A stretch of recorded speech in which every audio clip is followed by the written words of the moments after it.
Hello everyone, আসসালামু আলাইকুম। কেমন আছেন আপনারা? সো ভিউয়ার্স, আজকে আমার হাতে যে ডিভাইসটা আপনারা দেখতে পাচ্ছেন এইটি হচ্ছে মিলি মি ট্যাগ।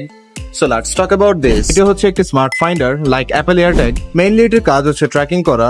ধরুন আপনার শখের প্রিয় একটি জিনিস যেটি নাকি আপনার চোখের আড়ালে রাখতে হয়, লাইক বাইক, সাইকেল বা কার। এটার যে অ্যাকুরেসি শুধুমাত্র তারাই বলতে পারবেন যারা নাকি অ্যাপল এয়ারট্যাগ ইউজ করেছেন। ডিভাইসটির মধ্যে কোনো প্রকার নেটওয়ার্কের প্রয়োজন নেই, কোনো প্রকার সিমের প্রয়োজন নেই, ইভেন কোনো প্রকার চার্জেরও প্রয়োজন নেই, কারণ এর মধ্যে রয়েছে লার্জ ক্যাপাসিটির একটি ব্যাটারি যা 6 থেকে 8 মাস পর্যন্ত ব্যাকআপ দিবে সিঙ্গেল ব্যাটারিতে। জিনিসটি এতটাই কম্প্যাক্ট যে আপনার বাইকের সিটের নিচে বা কারের ড্যাশবোর্ডে রেখে দিন এন্ড লাইভ লোকেশন দেখুন বাসায় বসে। ডিভাইসটির কানেক্টিভিটি খুবই ইজি, কারণ এর মধ্যে এক্সট্রা অ্যাপের কোনো ঝামেলাই নেই। কারণ এই ডিভাইসটি আপনারা ব্লুটুথের মাধ্যমে বা ওয়াইফাই এর মাধ্যমে বা অ্যান্ড্রয়েডের ফাইন্ড মাই এর মাধ্যমে কানেক্ট করে ইউজ করতে পারবেন খুব ইজিলি। আমাদের কাছে অ্যাপল এন্ড অ্যান্ড্রয়েড বোথ অপশনই পেয়ে যাচ্ছেন আপনারা available on bluewire.shop page. Viewers, আর কোনো ইনফরমেশন জানার জন্য বা অর্ডার করার জন্য আমাদের পেজ bluewire.shop এ নক করতে পারুন বা উপরে দেওয়া নাম্বারের সাথে যোগাযোগ করতে পারুন। আর ভিডিওটির নিচে দেওয়া ফার্স্ট কমেন্ট চেক করুন। ডেলিভারি নিয়ে নিতে পারুন বাংলাদেশের যে কোনো প্রান্ত থেকে। bluewire.shop, a reliable source.